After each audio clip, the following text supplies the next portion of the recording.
नमस्कार दोस्तों, कृष्णा ज्योतिष यूट्यूब चैनल में आपका स्वागत है। दोस्तों, विषय आप सभी जानते हैं, ज्योतिष को किस प्रकार से हम सरलता से समझ सकते हैं, सीख सकते हैं। उसी के आधार पर वीडियो बनाए गए।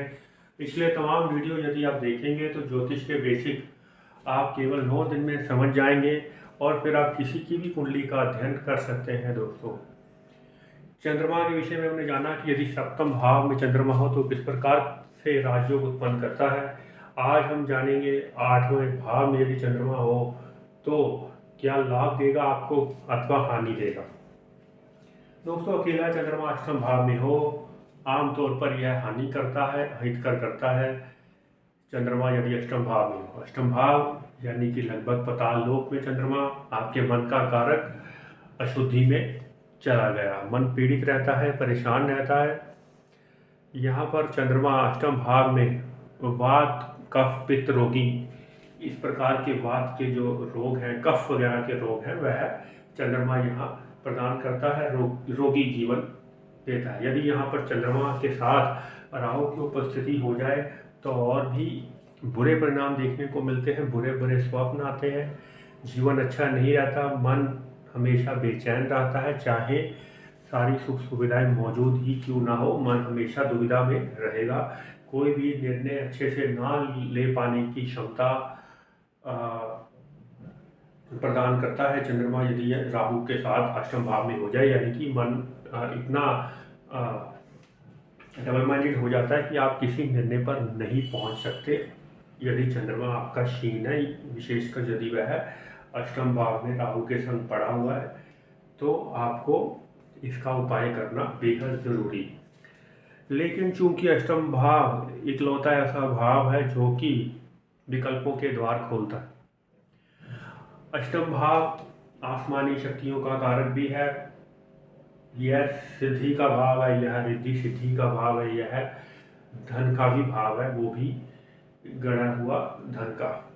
और यदि यहाँ पर चंद्रमा के संग शुक्र की उपस्थिति हो जाए, शुभ ग्रह यहाँ बुध जैसे ग्रह यदि अष्टम भाव में बैठे हों, तो अचानक से व्यक्ति को लाभ होता है। अचानक व्यक्ति की सरकारी नौकरी लग जाना, मान लीजिए, हालांकि यह ऐसा सोचना नहीं चाहिए, लेकिन जो ज्योतिष है वो तो हर तरफ से चीज़ों को सोचता है। मान लो कि किसी के पिता या माता पहले से गवर्नमेंट सर्विसेज में थे, लेकिन अचानक से उनकी मृत्यु हो गई और व्यक्ति को नौकरी जो है प्राप्त हो गई, वो भी सरकारी नौकरी। जो भी हम कह सकते हैं कि बहुत ज़्यादा एफर्ट नहीं करना पड़ा उनको उनकी गवर्नमेंट जॉब के कारण, क्योंकि उनके माता पिता पहले से गवर्नमेंट जॉब कर रहे थे। और एज पर रूल यदि किसी विशेष कारणों से वो दिवंगत हो जाते हैं गवर्नमेंट जॉब पे, तो फिर बच्चों को एक मौका दिया जाता है कि यदि वह सक्षम है तो वह गवर्नमेंट जॉब कर लेते हैं। तो जिनके साथ ये चीज़ें होती हुई देखेंगे आप, उनका अष्टम भाव जो है मजबूत पाएंगे। विचित्र तरीके से वहाँ पर प्लैनेट बैठे होंगे, चंद्रमा बैठा होगा, शुक्र बैठा होगा, बुध बैठा होगा, या उनके भाग्य स्थान का स्वयं भाग्य स्थान के जो मालिक है वो बैठे होंगे। यहाँ उनका राशि परिवर्तन लगा होगा भाग्य स्थान से, यानी अष्टमेश और नवमेश का राशि परिवर्तन योग। यहाँ एग्जाम्पल ले लेते हैं, मान लीजिए बुध और शुक्र का राशि परिवर्तन योग लग गया। कैसे? तुला लगन की कुंडली, अष्टम भाव के स्वामी हो गए शुक्र, नवम के हो गए बुध, और शुक्र यदि भाग्य स्थान में मौजूद है और भाग्य स्थान के मालिक जो कि बुध है वह अष्टम भाव में मौजूद है, तो यह एक राशि परिवर्तन योग लग गया। तो इस प्रकार से इन लोगों को किसी और की मृत्यु से लाभ हुआ करता है। यदि चंद्रमा की स्थिति यहाँ पर इतनी अच्छी ना हो, चंद्रमा के साथ एक आधा कोई और प्लैनेट जो मददगार प्लैनेट वहाँ बैठ गया, तो आप देख सकते हैं कि ऐसे लोग अस्पतालों में नौकरी करते हुए पाए जाते हैं। हो सकता है कि मेडिकल क्षेत्र में हो, जो औषधि वगैरह का काम करते हों, या हॉस्पिटल में नर्सिंग का काम करते हो, दवाइयों आदि का व्यापार करते हो हॉस्पिटल के अंदर, तो अष्टम भाव में कुछ ग्रहों की उपस्थिति उनको ऐसा करवा देती है कि औषधि उपचार में वह लग जाते हैं।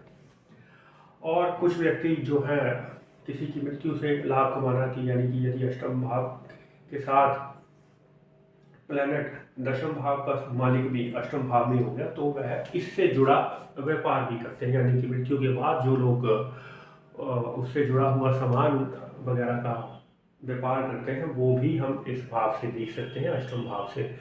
या कि जो पंडित वगैरह जो भी जाते हैं किसी की मृत्यु के बाद शांति का जो भी पाठ वगैरह करना, उनका यदि आप देखेंगे अष्टम में विराजमान होगा, साथ में दशम की उपस्थिति होगी, तो इस कार्य से वह धन अर्जन कर रहे हैं।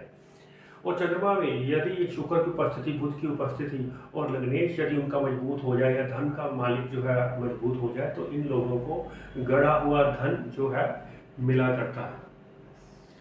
धन हो सकता है उनके अपने ही किसी पुरखों ने कभी गाड़ा रहा हो, वो धन उनको मिल गया, या किसी और का धन जो उन्होंने कभी मकान कोई खरीदा हो जो कि अच्छी अवस्था में ना हो, तो अचानक से उनको लाभ हो जाना, यह है अष्टम भाव के चंद्रमा के साथ यदि शुभ ग्रह बैठ जाए, गुरु की उपस्थिति हो जाए, शुक्र की उपस्थिति हो जाए, बुध की उपस्थिति हो जाए, यह एक राजयोग का निर्माण करती है। उसके बाद जब व्यक्ति को बड़ा धन मिल जाता है। हालांकि यह जो अष्टमेश की जो आयु है, जो यह धन घड़ा हुआ मिलता है, यह मध्यम आयु के बाद, यानी कि आप इसको मान सकते हैं कि लगभग 34-35 वर्ष की आयु के बाद उन लोगों को इस प्रकार का लाभ होता हुआ देखा गया है।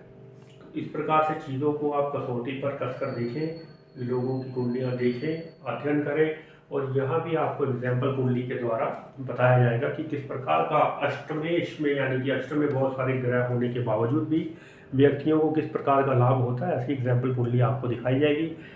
तब तक के लिए नमस्कार दोस्तों, जय श्री कृष्ण।